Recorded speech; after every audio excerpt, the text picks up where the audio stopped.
विधान परिषद उपचुनाव में सम्राट चौधरी ने एक तीर से किए दो शिकार। सीएम सम्राट चौधरी का मास्टर स्ट्रोक अरविंद शर्मा की एंट्री से बदला गया। सम्राट चौधरी वर्सेस उपेंद्र कुशवाहा वोट पर कब्जे की जंग। एमएलसी चुनाव से पहले बीजेपी का बड़ा गेम, दो नेताओं की राजनीति पर असर। बिहार की राजनीति एक बार फिर दिलचस्प मोड़ पर खड़ी है। विधान परिषद के उपचुनाव ने सत्ता के भीतर चल रही रणनीतियों और सियासी टकराव को खुलकर सामने ला दिया है। मुख्यमंत्री सम्राट चौधरी ने भाजपा की ओर से सूर्य कुमार शर्मा उर्फ अरविंद शर्मा का नामांकन कराकर ऐसा दांव चला है जिसे राजनीतिक गलियारों में एक तीर से दो शिकार कहा जा रहा है। ये सीट पूर्व मंत्री मंगल पांडे के इस्तीफे के बाद खाली हुई थी, जिस पर 12 मई को मतदान होना है। लेकिन ये उपचुनाव सिर्फ एक सीट का चुनाव नहीं रह गया, बल्कि एनडीए के भीतर शक्ति संतुलन और जातीय समीकरण का बड़ा संकेत बन गया है।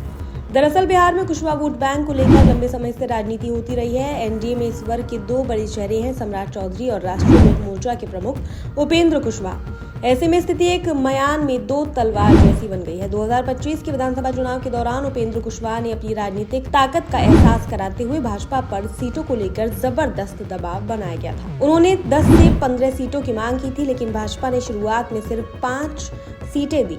हालांकि बाद में परिस्थितियों को देखते हुए उन्हें 6 सीटों पर चुनाव लड़ने की अनुमति देनी पड़ी। यहीं से कुशवाहा की प्रेशर पॉलिटिक्स खुलकर सामने आई, लेकिन ये रणनीति अब उनके लिए ही मुश्किल बनती दिख रही है। नीतीश मंत्रिमंडल के गठन के दौरान भी उपेंद्र कुशवाहा ने चौंकाने वाला फैसला लिया। उन्होंने अपनी पार्टी के विधायकों को मंत्री बनाने के बजाय अपने बेटे दीपक प्रकाश को मंत्री बना दिया, जबकि दीपक किसी भी सदन के सदस्य नहीं थे। इस फैसले ने पार्टी के भीतर असंतोष पैदा किया और 3 विधायकों ने खुलकर विरोध भी किया। कुशवाहा की रणनीति साफ थी, दीपक को मंत्री बनाकर बाद में उन्हें विधान परिषद के जरिए सदन में लाना, लेकिन अब भाजपा ने इसी रणनीति पर ब्रेक लगा दिया है। सम्राट चौधरी की सलाह पर भाजपा ने सूर्य कुमार शर्मा को मैदान में उतारकर कुशवाहा के इस प्लान को लगभग फेल कर दिया।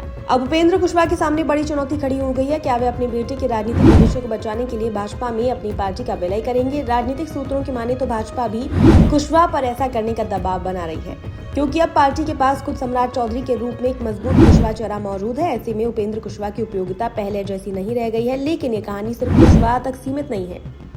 इस पूरे घटनाक्रम में एक और बड़ा नाम विजय कुमार सिन्हा का है। विजय सिन्हा और सम्राट चौधरी के रिश्ते किसी से छिपे नहीं है। जब दोनों नीतीश सरकार में उप मुख्यमंत्री थे, तब भी उनके बीच खींचतान साफ नजर आती थी। विधानसभा से लेकर सार्वजनिक मंच तक दोनों के बीच दूरी और प्रतिस्पर्धा दिखती रही।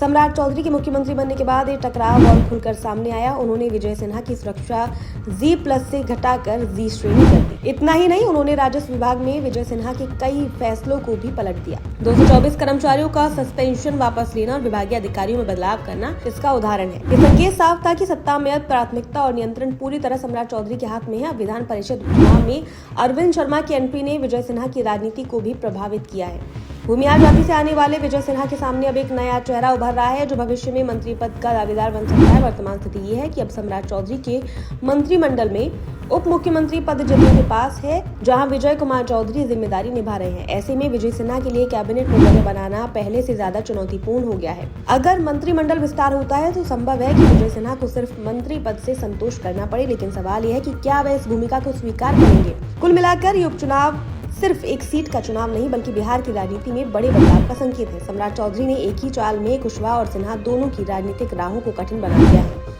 अब सबकी नजरें 12 मई के चुनाव परिणाम पर टिकी है, लेकिन उससे भी ज्यादा महत्वपूर्ण होगा कि चुनाव के बाद एनडीए के भीतर सत्ता का समीकरण किस दिशा में जाता है। बिहार की राजनीति में खेल अभी खत्म नहीं हुआ है, असली कहानी तो अब शुरू हुई है।